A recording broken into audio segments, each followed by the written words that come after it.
we are 9 days away from the 2025 NBA Draft Lottery, and after that, we'll know exactly where the Chicago Bulls are picking. On today's episode, though, I want to look at kind of some of the major outlets and see who they have the Bulls drafting in the 2025 draft. Then we can come back at this after the draft lottery and see how it goes. We're going to look at all that, plus the mailbag and more, right after this.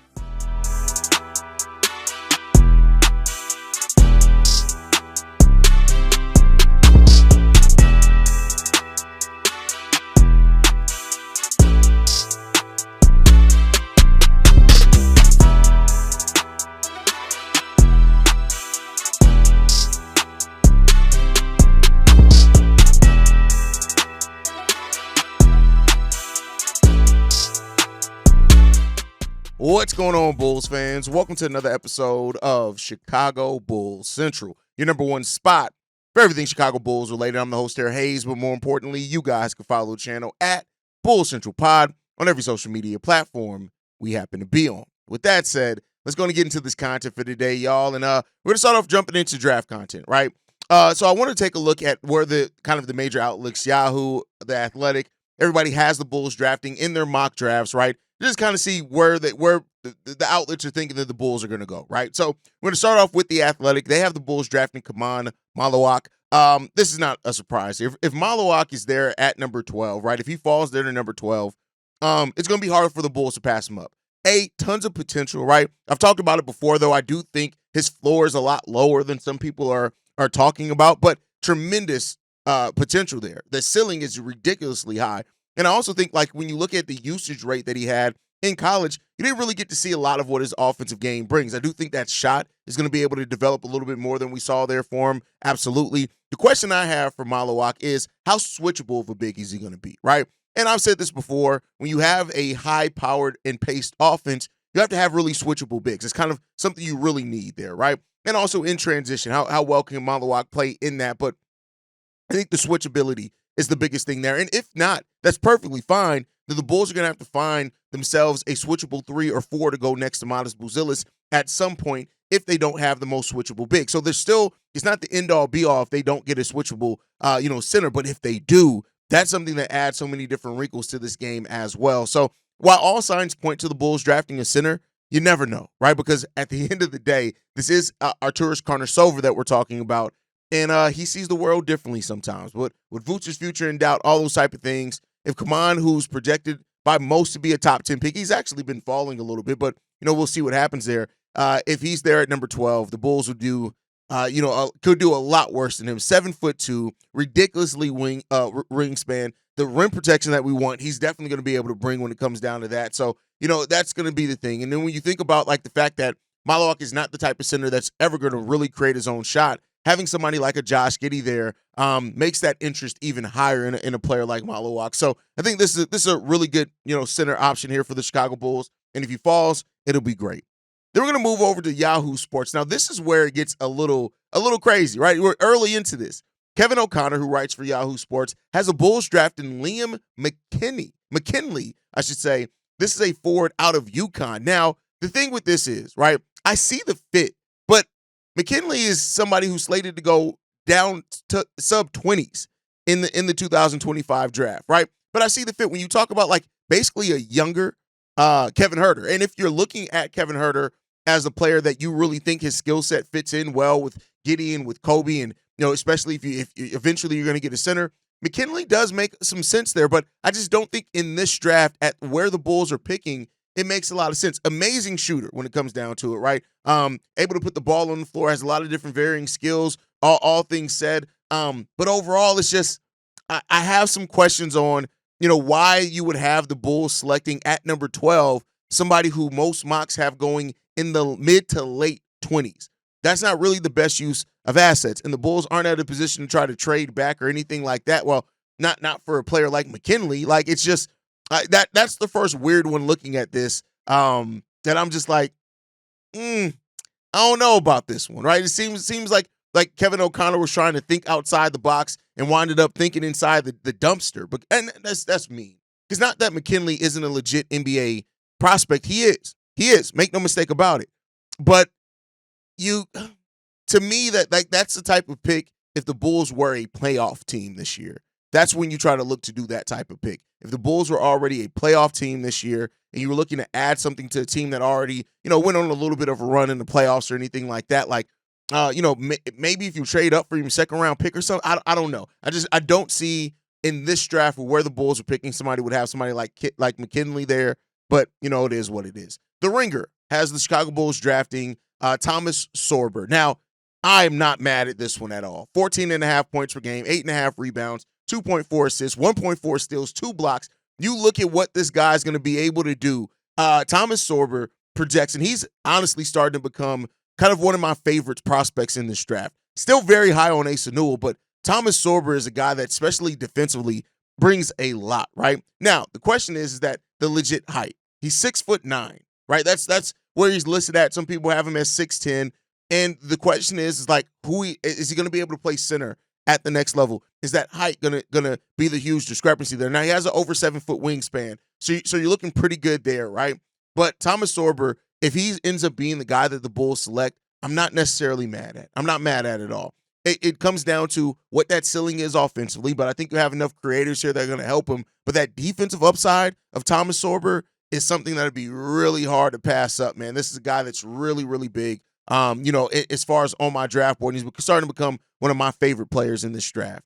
Next up, SB Nation. This one's written by Ricky O'Donnell. He has the Bulls drafting Noah Essengu. Now, I talked about him yesterday. I do think that this guy brings tremendous upside. 18 years old. He's averaging 12.5 points, 5.5 rebounds, 1.1 steals, and playing over in Germany. This is a guy that's 6'9", legit size.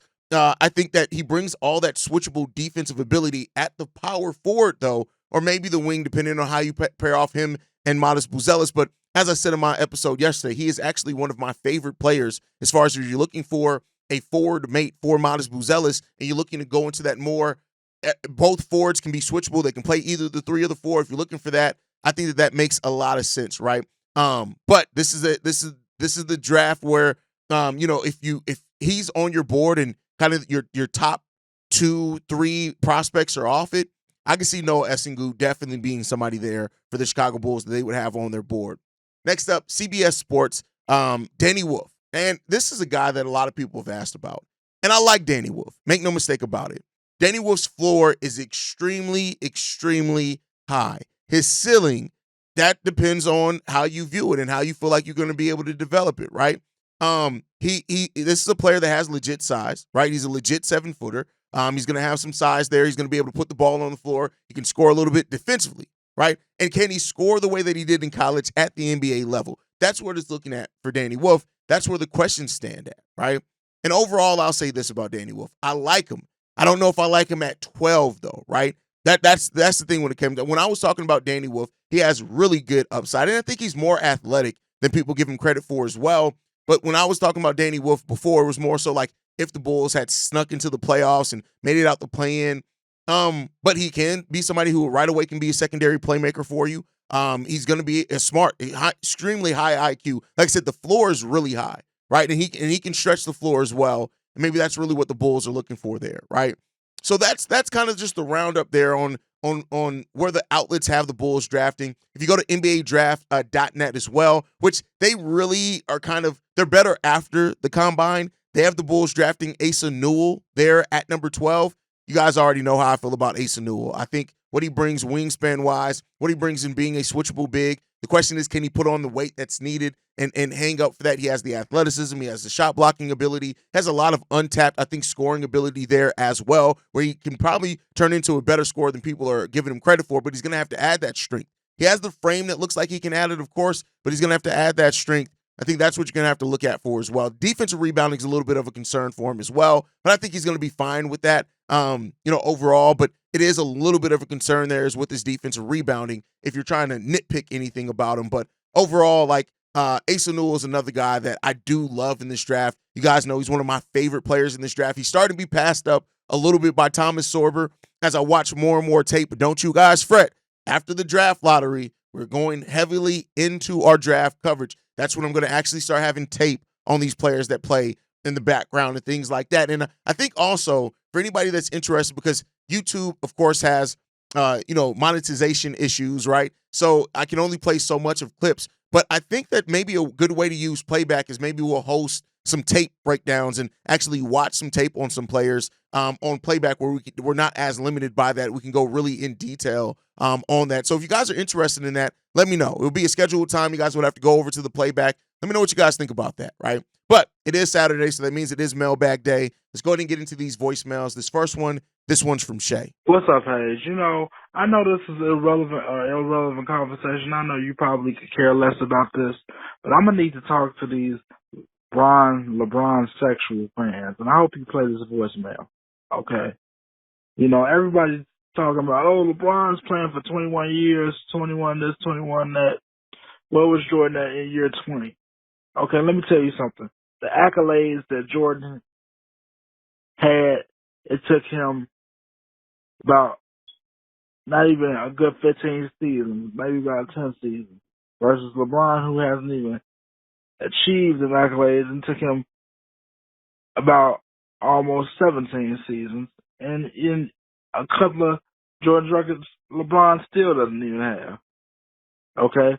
We ain't just talking about rings here, people. Also, let's look at it from like this. Jordan did all of his work with one team. LeBron had to go somewhere else, not only to win his rings, but also to make his history. Another thing, people, LeBron James has proven that he falls apart in clutch situations more times than not. The names that Jordan has stopped from getting rings, like Charles Barkley, Karl Malone, John Stockton, you notice ain't none of them came back to get their revenge on Jordan. Everybody who LeBron has beaten in the past has gotten their revenge on him, and then some. Look, I know this is a stupid argument. I know, Hayes, you could care less. Hayes, you care less because you already know the truth and who's the great this and that. But at the end of the day, I'm getting so sick of these LeBron James fans always talking about some, year 21 this, year 21 that. Let me tell you something. LeBron is a great player, but when it comes down to actual toughness and actual that killer instinct, Jordan got it over him. I'm sorry. LeBron is a great player. I respect him as a man. I respect everything he's doing. He's a perfect example of what every black man should be, a great father and all that. But come on, man, you gotta give it the nod to George, whether you like him or not. Anyway, Hayes, tell me what you think. Peace.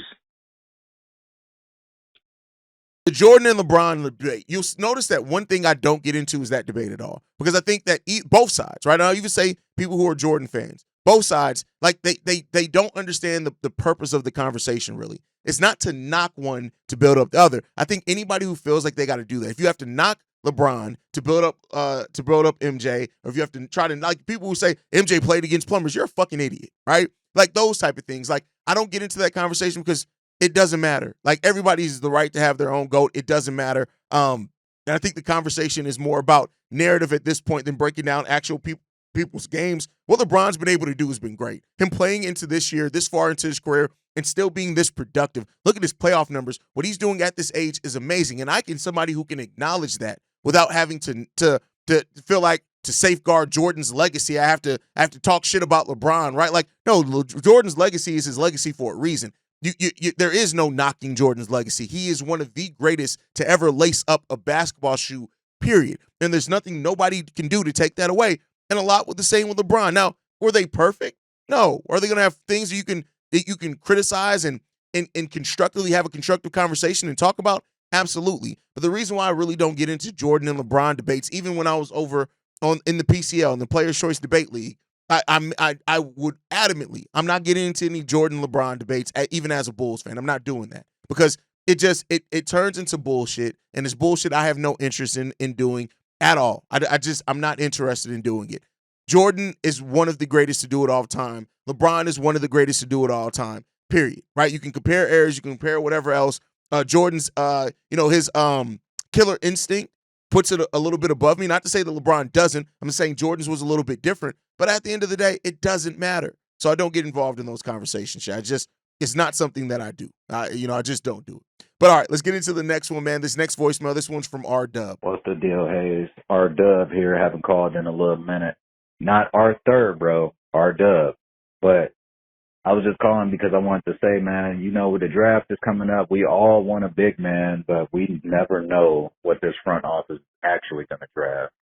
But say we don't get a big man and we possibly get a guard. It's going to sound crazy. Y'all going to be like, guard, a guard? Like on some Soldier Boy. But whole time, if we was to get a guard within the top 10, and I don't know if he still will be available, but let me know what you would think if we was to get Walter Clayton Jr. I think Buddy reminds me a lot of like Bubble Jamal Murray, just without the dunking. Like Buddy is a sniper, off the dribble, running up and pulling that thing. Fearless trigger. And shoot, if we had something aggressive like that on the bench, shoot, I don't think it would hurt, honestly. I know that we need a big man, just for Vooch and stuff like that and to replace him or for the possible future. But if we was to get a guard and if we was to get Walter Clayton Jr., let me know if you would be mad at that choice. And what do you think of him as a player? Just let me know what you think. Walter Clayton doesn't really fit what the Bulls need right now. I get what you're saying in that. Like, I just don't think at number 12, much like the McKinley pick that we talked about, the Kevin O'Connor wrote. I don't see it right now. Like Walter Clayton is slated to go at the end of the first round, right? And not to say that as a player he's bad because he has tremendous upside. The problem is that he's a small guard, 6'3", right? Some people have him listed as 6'4". I love the way that he plays. Make no mistake about it. The dude's a dog, right? And he can go out there and make shit happen. So no knock on him, but I just don't think he's what the Bulls need. They don't need to be drafting right now for a player that's clearly going to be on your bench. He can't play next to Josh Giddey. I don't even know if he can play. Listen, Billy Donovan's going to play regardless, right? But there's things like that. He has the shooting range. He has the things like that. He's a good player. Make no mistake about it. I don't think that he's what the Bulls need at number 12 at all. Even if they were going to go guard, I don't think he's the one to go with, right? I think you want to bring in a guard that has a different type of skill and can fit maybe next to either Josh Giddey or Kobe White, or maybe replace one of those guys if you don't plan on keeping them, right? But his creation in transition is really good. He runs the floor really well, those type of things. But we got Ayo coming off the bench for that. So, that's kind of my thought process there. I don't think whether the Bulls are picking at number 12, that makes the most sense for the team personally. But like I said, no knock on him as a player. I see what Walter Clayton has done. He's one of the reasons why that Florida team is so legit at what they do, right? The way he creates off the fast break is really good. The turnovers, he got to get down a little bit, but he can also get to the basket really fluidly. Like he's a really good player. He's just not the player that the Bulls need right now, at least not in my opinion, R-Dub. But thank you for leaving that Arthur jokes, R-Dub. All right, let's get into this next one, man. This one's from Vikram. What up, Ace? Vikram. I've been last week or something. Like I've really been looking into Matas' film from the year, and damn, bro, we really got ourselves one. I really hope that next year he gets prioritized in our offensive scheme a lot more, especially with that video that you and Pat put out about Matas on Locked On Bulls. If Matas can really take that jump and have offense schemed for him, and he shows he can be that star, I'm really excited. He's the prototypical wing for today's NBA, and I really think we got ourselves one. Also, a quick question. I know you've been going over your players, draft who we should draft and stuff. Who would you like to see out of every single player? Who do you think would be the ideal player that fits the Bulls, regardless of position, ignoring Cooper Flag, Dylan Harper, the elite prospects? Who was the one after the fourth pick that you would say is the perfect player for the Bulls to play, to add to a roster.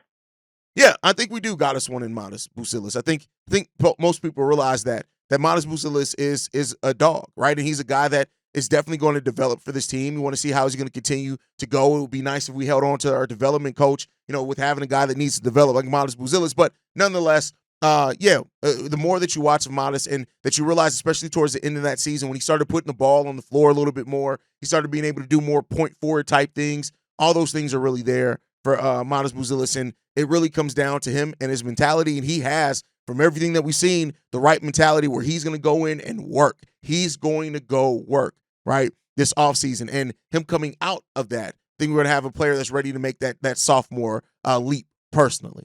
All right, let's get into the next one, man, the last one for today. This one's from Reggie. Hey, this is Reginald. Just calling after watching your Patrick Williams grade, and I can't give him a slight pass on injury because he's always had something wrong with him, whether it's physical or mental. So I got to get him an F because he regressed in all things. And there's just no excuse for that. There's no excuse for the lack of effort. There's no excuse for the lack of movement without the ball. He's pretty much failed at everything. And the fact that Billy kept putting him in, you had Jalen Smith on the bench after you made that deal, you could have easily moved off of him, put Jalen in the 4th spot. Instead, you went right back to him. You kept giving him 14, 15, 18 minutes. Knowing full well that he wasn't helping your team out. And it was just frustrating to see. But it was what it was. Now that I hope you keep on telling people to stop thinking about, getting these big superstars going to come here. Like, the only players who are going to will be interested in coming here, or I should say interested. But I don't know why the guys are obsessed with getting these injured players. AD is supposed to come here. He wants to be here. He's from Chicago. The man can't stay on his feet. There's a reason why they call him street clothes. Zion, he can't play more than 40 games. I wouldn't give up a draft pick for him. And some fans talk about getting rid of Patrick Williams. Yeah, you can include Patrick Williams into a deal, but it's going to be for someone who's worse off or has a larger contract. I mean, if that's the case, you're probably looking at someone like Bradley Beal. And that's only if you waive his no trade clause. You have a lot of delusional Bulls fans, and admittedly, I'm one of them. But, it's just, right now we need to figure out what type of identity this team has before anything else. So, thanks for hearing me out. Also, if you haven't seen the movie Center, go see it. Great film. And quick question, is Chicago one of the best blues cities in America or top 5? I'd love to hear your opinion. Thanks. Patrick Williams and F. Listen, a lot of people are going to grade Patrick Williams and F. I mean, listen, I can't knock anybody who does that. Patrick Williams has failed to live up to really any modest expectations for himself. And I know that we have the Patrick Williams truthers and the excuse makers for him. And, it is what it is. There are legitimate reasons, like I said, the foot injury, even in that you can look for it. But P. Will, especially if the Bulls don't go center and they go forward in this draft, he's going to find himself continually further and further down the depth chart. And if he has another season where yet another rookie passes him up, it's GG's at that point for Patrick Williams. So, you got to go when it comes down to that. As far as not going after a star, like I said, it just doesn't make sense for where the Bulls are right now. I know that it's fun for fans to talk about and daydream about the team making a trade for a star because it's going to get us out of that play-in. But overall, I think the patience. It's not just about when you go. It's about who you get. It's about when you get them, right? I think the Bulls are going to really want to evaluate what they have in this team. How close are they to how they finished the season last year? And then, therefore, they can go into the summer of 2026 being very aggressive. If this team shows that for a full season, they can be what they were over the last 2.5 months of the season, I think that then that's a team that you're really willing to go out and spend some big money on to bring in what's missing and then hopefully take that team over the top. Now, as far as Chicago as a jazz or blues city, it's a jazz and blues city. Like the jazz and the blues in Chicago is beautiful, bro. Like, it's just, so many clubs. There's underground clubs that you don't know about, restaurants. Like, it's just jazz and blues in Chicago is part of the heartbeat of that city, right? And you cannot ignore either one of them. So yeah, it's one of the best music cities. Spoken word, right? That's something that doesn't get talked about a lot here. Hip hop, right? The culture here, the battle culture. It's so much. Chicago is a music city for a lot of different types of music, and I think it deserves more recognition. But that's my time for today, guys. Make sure you guys are following us at Bull Central Pod. You send us any feedback, questions, comments, concerns. bullcentralpod@gmail.com. Lastly, if you want to leave a text message and our voicemail for the mailbag, the number to do so, 773-270-2799. We are the number one spot for everything Chicago Bulls related, but that's thanks to you, lovely and beautiful people. And like I like to end every episode on, go Bulls. Love you guys. See red if you can, y'all. Peace. This has been a presentation of the Break Media.